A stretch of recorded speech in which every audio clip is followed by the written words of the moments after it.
오늘 본문 창세기 말씀은 우리가 너무나 잘 알고 또 예수 안 믿는 기독교인이 아닌 사람들도 잘 아는 그러한 말씀입니다. 1장 1절 우리의 모든 삶의 또 근원이 되는 말씀인데 함께 읽어보겠습니다. 1장 1절 시작. 태초에 하나님이 천지를 창조하시니라. 이 구절은 정말 짧죠. 매우 짧고 아주 간단한 그런 구절이지만 이 구절을 읽고 또 읽으며 묵상하면은 정말 그 속에 무궁무진한 삶의 모든 의미와 또 목적과 방향이 있음을 알게 됩니다. 조금은 다른 얘기지만 우리가 잘 아는 그 소수라는 거 있죠. 작은 수가 아니라 수학에서 소수. 예를 들면 1. 그러니까 자기 자신 외에 나눌 수 없는 수입니다. 뭐가 있을까요? 1이 있고 3, 5, 7. 우리 백미영 목사님 수학 잘하셨던 것 같아요. 바로 그냥 착착착 나오시네요. 거침없이 그냥. 대단하세요. 예. 예를 들면 3, 5, 7, 11, 13. 예. 제가 설교 적으면서도 실수로 2를 적어놨네. 2 소수일까요, 아닐까요? 맞죠? 예. 함정에 빠질 뻔하셨습니다. 예. 2는 소수가 아니죠. 그런 맞나요? 2 소수랍니다.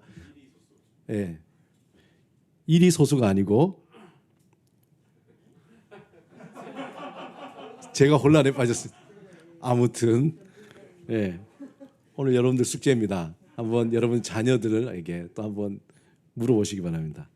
근데 이 소수에 담긴 오묘함에 대해서 수학자들은 뭐라고 얘기하냐면 이 소수를 창조자의 숫자라고 얘기하는 거예요. 왜 소수가 생겼을까에 대해서 잘 모르는 거예요. 왜 이렇게 이런 숫자가 만들어졌을까? 보기에는 참 단순하죠. 그렇지. 나 외에 다른 걸로 나눠지지 않으니까. 그게 무슨 의미가 있나?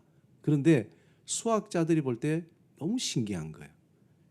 보기에는 단순하고 별 의미가 없어 보이는 소수에 대해서 수학자들이 이거에 대해서 관심을 갖고 연구하면 할수록 이 안에 이 세상이 어떻게 만들어졌는가에 대한 비밀이 담겨져 있다는 거예요.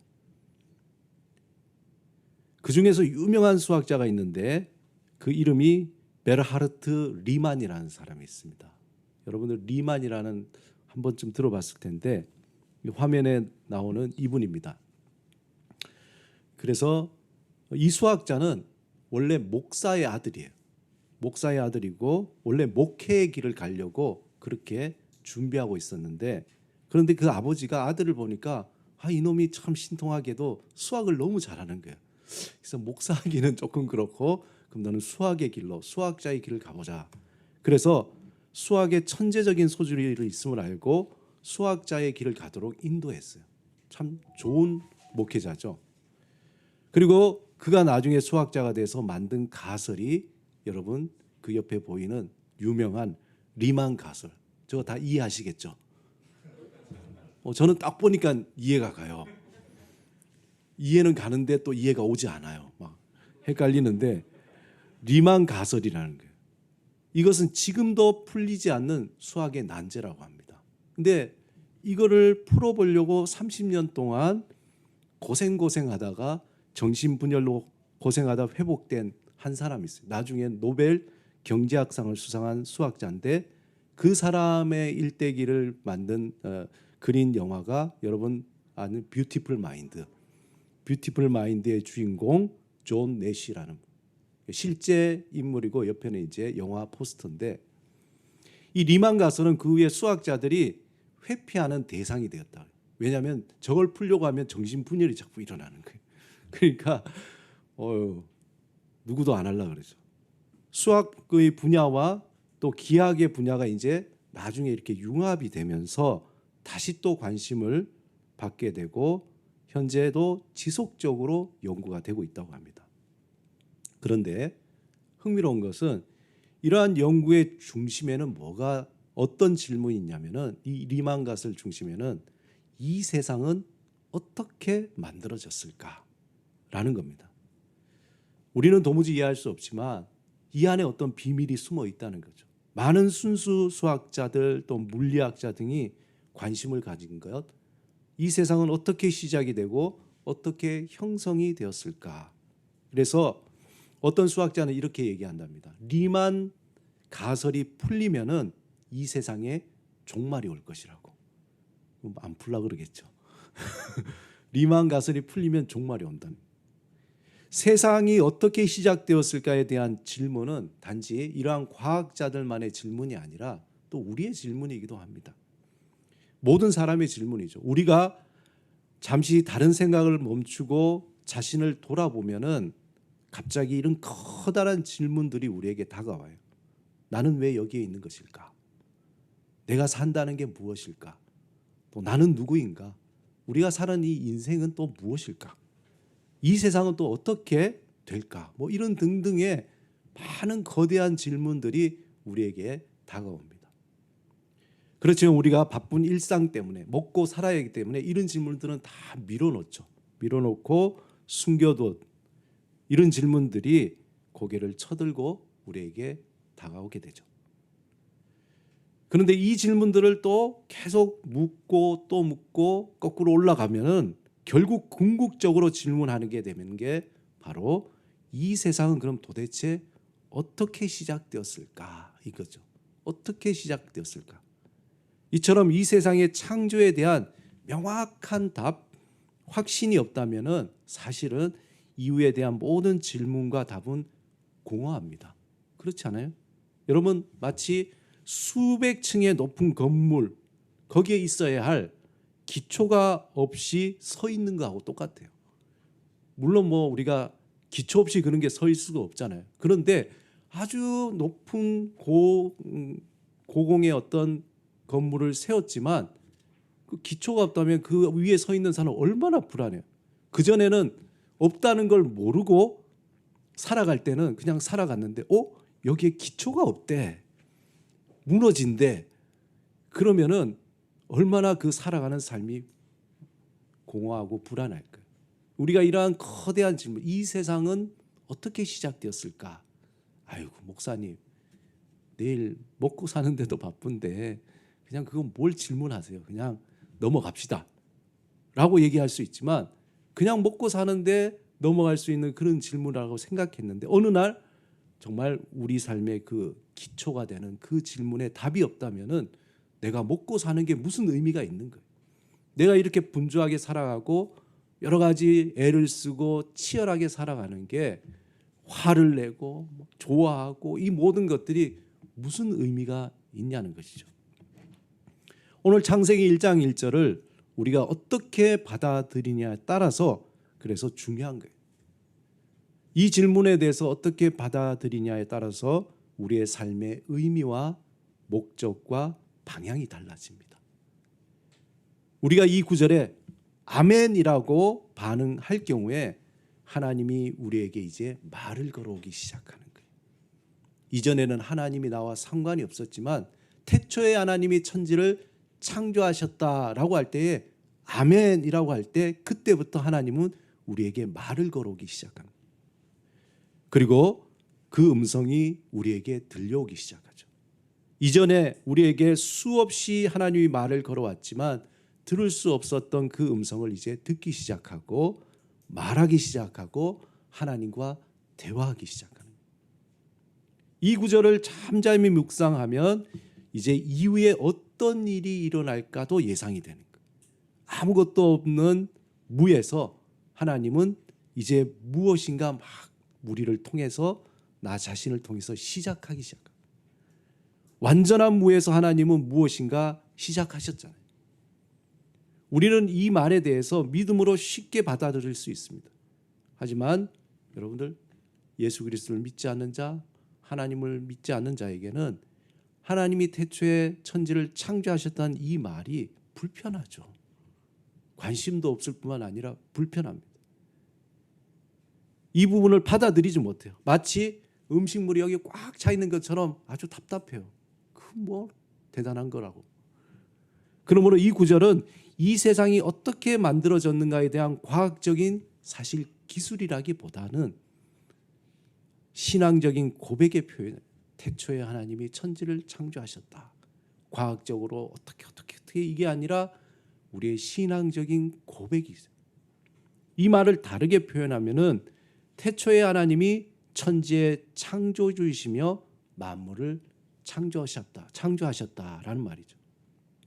그래서 이제 그 창조가 3절부터 시작이 됩니다.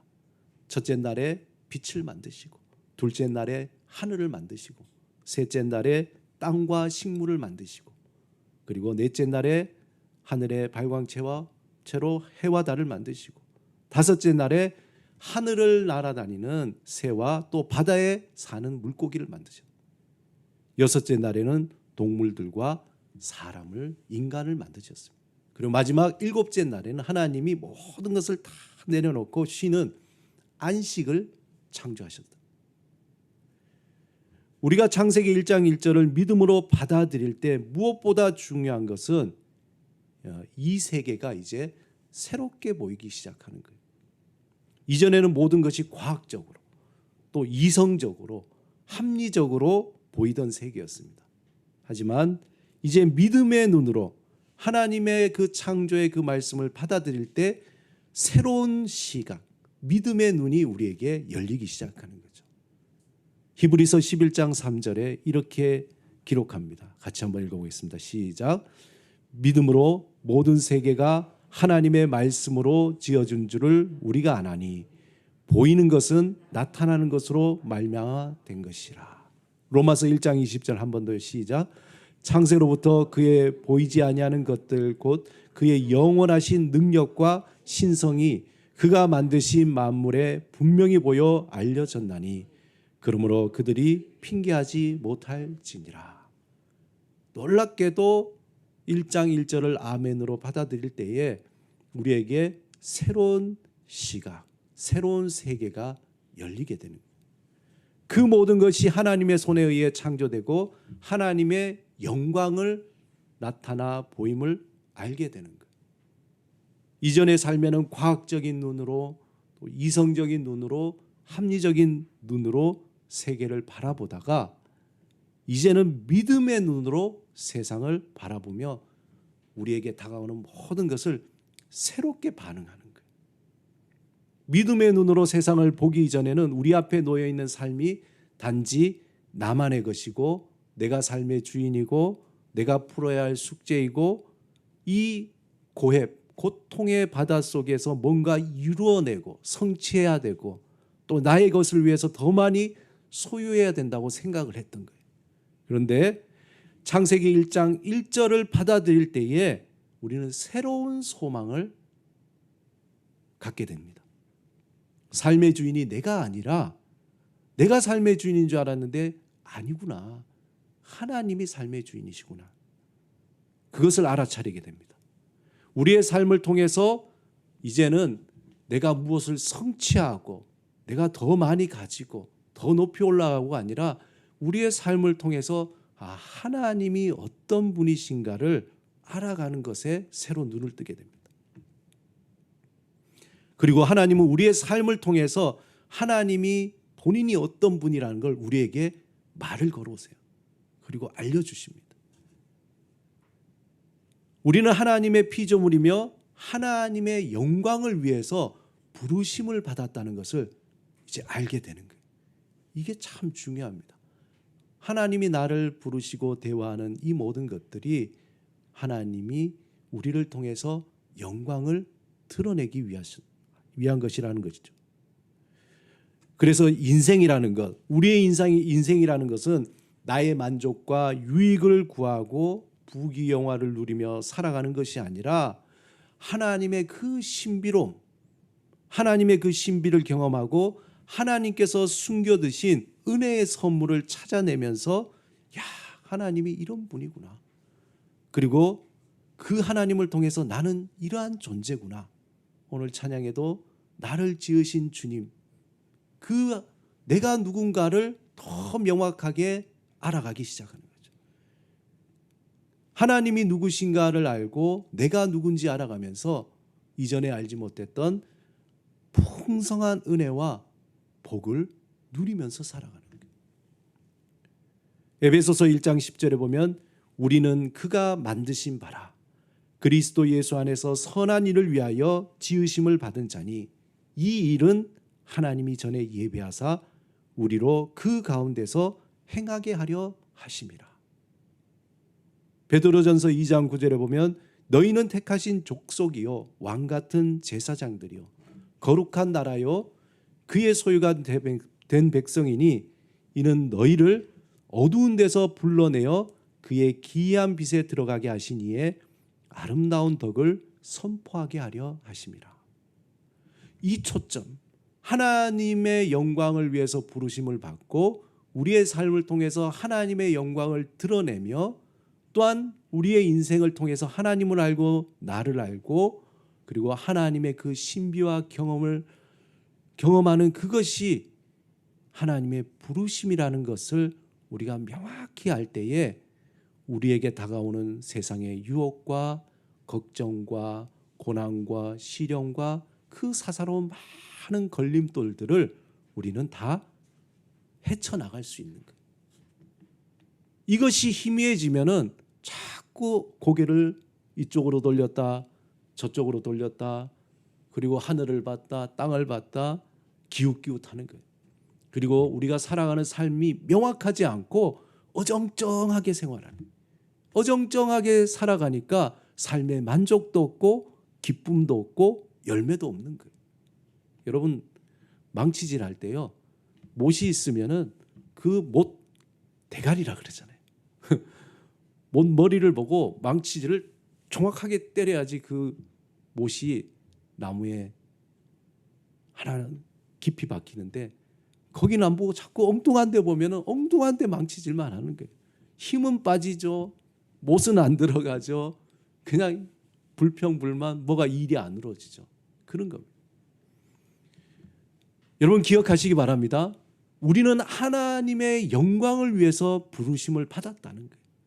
그렇다면은 그 부르심에 합당하게 하나님 나를 하나님의 영광을 드러내는 도구로만 사용해 주옵소서.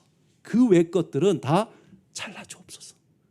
걱정도 잘라주시고 더 많은 것도 잘라주시고 더 좋아 보이는 것도 잘라주시고 그냥 다 잘라주시고 나를 하나님의 영광의 도구로만 사용하옵소서. 그럴 때에 우리의 부르심과 우리의 인생이 명확하게 되는 거죠. 본문 2절에 보면은 하나님의 그 창조가 일어나기 전에 참 놀라운 장면이 있습니다. 아주 이 상황을 보면은 굉장히 신비로워요. 2절 우리 한번 읽어보겠습니다. 시작. 땅이 혼돈하고 공허하며 흑암이 깊음에 있고 하나님의 영은 수면 위에 운행하시니라. 여기에서 혼돈하고 공허하며라는 구절은 이것은 마치 이 사막에 사람이 길을 잃어서 죽게 된 상황이 어디로 가야 될지 이거 어떻게 하지? 막 당황스러운 거죠. 혼돈과 무질서의 상황입니다. 거기에다가 흑암이 깊음 위에 있고라는 표현은 이 혼돈과 공허를 더 강조하는 거예요. 그냥 이건 뭐 어떻게 할 수가 없어요. 막 이리저리. 말하자면 아무것도 보이지도 나타나지도 않는 아주 캄캄한 상태입니다. 캄캄한 상태. 하지만 이제 거기서 뭐라도 막 튀어 올라올 것 같아요. 아무것도 보이지 않지만 뭔가 훅 하고 올라올 것 같은 그런 전조가 있는 그러한 상태입니다. 여러분 베토벤 교향곡 5번 어떻게 됩니까? 시작하기 전에 막 지휘자가 그냥 온갖 힘을 쫙 해서 어떻게 합니까? 빠바바밤 이렇게 들어가잖아요. 사람들은 보면서 아 음악이 이제 곧 나올 거야. 나오는데 다 알아. 그냥 빠바밤만 아는데 지휘자가 온갖 막 힘을 이렇게 주고 있습니다. 바로 그 상태죠. 뭔가가 막 이제 시작되려고 하는 그 상태. 그게 혼돈하고 공허하며 흑암이 깊음 위에 있는 상태입니다. 그때에 하나님의 영은 수면 위로 운행하기 시작하죠. 이런 상황을 이것을 성경에서 묵시의 상황이라 그러는 거예요. 묵시의 상황. 캄캄하고 아무것도 없는 것 같지만 이제 뭔가 일어나는 그러한 새로운 일이 일어날 것 같은 예정이 있는 그런 시간적인 상황입니다. 이제 곧 어마어마한 일이 갑자기 루키의 그 대사가 생겨 어마어마한 일이 막 일어날 것 같아요. 아주 매우 긴장된 징조입니다. 하나님의 영은 수면 위에 운행하니라.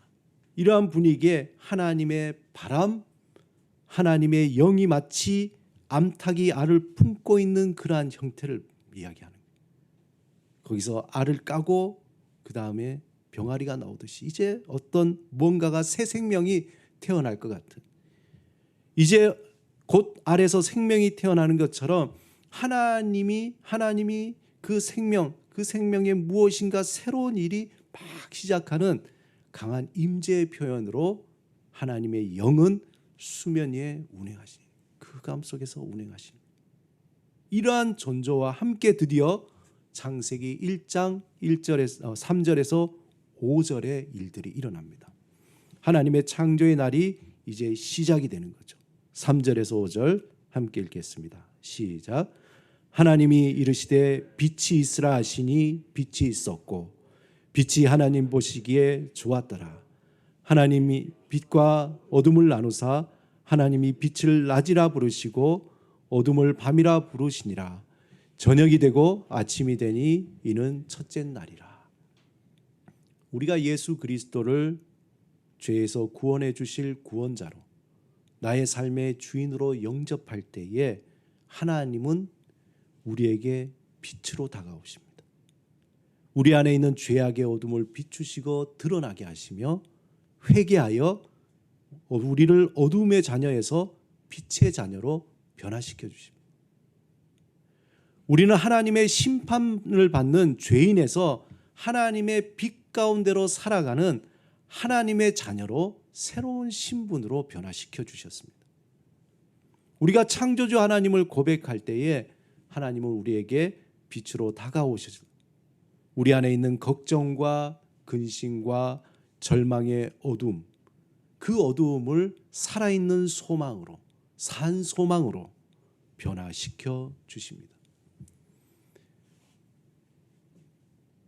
우리는 우리의 이 어두운 마음의 방 안에 다 하나님께서 그 커튼을 쫙 펼치시고 그리고 환한 빛으로 비추셔서 정말 힘이 없어 말라가던 그 식물이 햇빛을 보고 되살아나듯이 부활의 소망으로 충만하게 돼서 삶의 새로운 힘과 새로운 길이 이제 보이기 시작하는 겁니다. 저는 창세기 1장 3절 말씀을 볼 때마다 아주 지금도 또렷하게 기억나는 하나님의 음성이 있습니다. 제가 몇 번 여러분과 나누기도 했는데요. 제가 20살 때요. 20살 때 설상가상한 어려움이 저와 저희 가정에 덮쳤습니다. 마음이 너무나 심란하고 도대체 이걸 어떻게 해야 될지 캄캄한 그러한 상황에서 그저 그냥 하나님 앞에 기도할 뿐이죠. 근데 새벽에 기도하러 교회에 갔는데 기도하더라도 기도 제목도 안 나와요. 이걸 뭘 기도해야 될지 너무나 막막하니까. 그리고 기도하더라도 하나님께서 막 은혜도 주시고 뭔가 말씀해 주시면 좋은데 아무런 대답도 없고 아무것도 없어요. 그저 매일 새벽에 기도실에서 아무 말 없이 그저 앉아 있는 거죠. 앉아서 기도하는데 그러던 토요일 새벽이었습니다. 제가 온 그날도 너무나 마음이 답답하고 아무런 대답도 없어서 이제 기도를 마치고 일어서려고 하는데 제 마음에 하나님이 너는 빛이다. 음성이 뚜렷이더니 너는 빛이다. 제가 깜짝 놀랐어요. 순간 깜짝 놀라면서 제가 스스로 깨닫게 된 내가 빛의 자녀지. 내가 빛의 자녀지. 내가 왜 상황 속에서 이렇게 어두워지고 내가 왜 여기에 빠지게 되는가. 그러면서 생각에 빛의 자녀니까 내가 빛의 자녀답게 행동을 하자. 그리고 그날 집에 들어가서 그전에는 목소리가 이렇게 그냥 베이스에 지하 한 100층까지 내려갔었는데 들어갈 때 이제 목소리 톤을 바꾸죠. 아버지 저 왔어요. 이렇게. 근데 놀라운 거는 제가 그렇게 얘기하니까 문을 열고 들어가는 순간 저의 상상인지 모르겠지만 저희 집에 가득했던 그 어둠이 쫙 물러가는 것처럼. 그리고 그 다음부터 행동도 바뀌게 되고 놀랍게도 제 마음에 산소망과 기쁨과 뭐 해도 다 될 것 같은 그런 느낌. 그리고 뭔가 자신감과 확신이 솟아납니다. 실제적으로 저희 가정의 문제들이 하나 둘씩 풀려나가기 시작했어요. 또한 하나님이 저에게도 얼마나 많은 풍성한 은혜와 구체적인 열매를 주셨는지 모릅니다. 사랑하는 여러분, 하나님이 지금도 저와 여러분에게 말씀하시는 게 너희는 빛이다. 너희는 빛이다. 우리가 창조주 하나님을 고백할 때에 하나님은 우리에게 빛으로 다가오셔서 우리를 둘러싼 어둠을 물리치시고 산 소망의 빛으로 비추시며 새로운 삶, 새로운 은혜, 또 새로운 능력을 우리에게 부어 주십니다. 우리는 순간마다 빛이 있으라 하시는 창조주 하나님의 그 말씀을 나의 말씀으로 받아들이고 그 음성을 듣고 창조주 하나님을 고백하면서 믿음으로 살아가는 그 삶을 회복해야 합니다.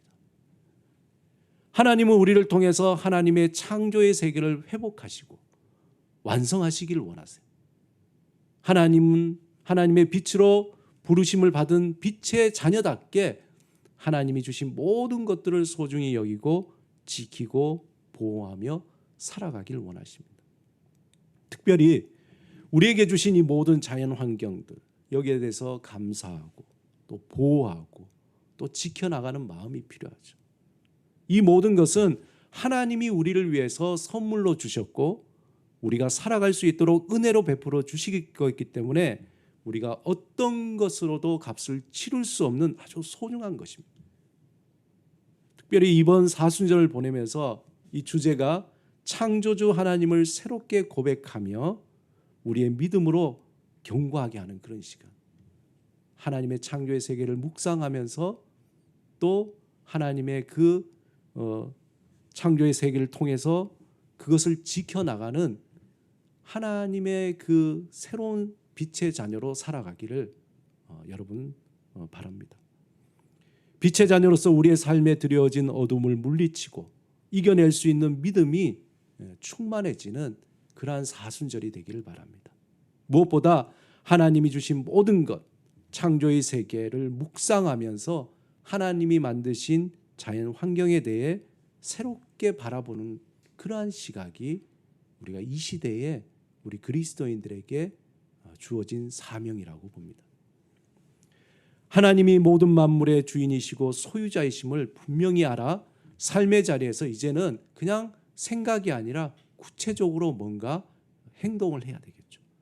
우리의 작은 행동이 인간의 욕심과 욕망으로 훼손되고 또 어두워진 자연과 세상을 밝히는 아주 작은 빛이 될 겁니다. 내가 이거 해서 뭘 소용이 있을까? 그것이 아니라 우리가 작은 것 하나함을 통해서 이 땅에 어두워진 그 자연 환경 속에 빛을 비추는 작은 빛이 된다는 것이죠. 사랑하는 여러분, 날마다 창조주 하나님을 선포하시기 바랍니다. 날마다 빛 대신 창조주 하나님을 고백하시기 바랍니다.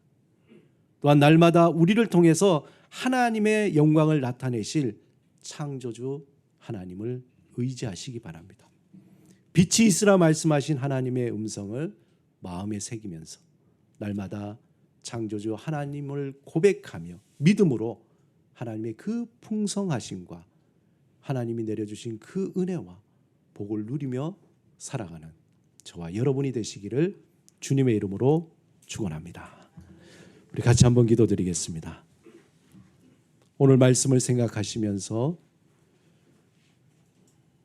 빛이 있으라 말씀하신 하나님의 그 음성이 우리의 삶에 비춰지고 우리의 육신의 질병들, 우리의 마음의 상처들, 우리의 무거운 짐들, 걱정과 그 모든 근심들을 주님 다 물리쳐 주시고 우리에게 새로운 산소망과 은혜로 베풀어 주옵소서.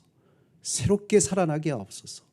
우리 간절히 사모하는 마음으로 침묵으로 우리 함께 기도드리겠습니다.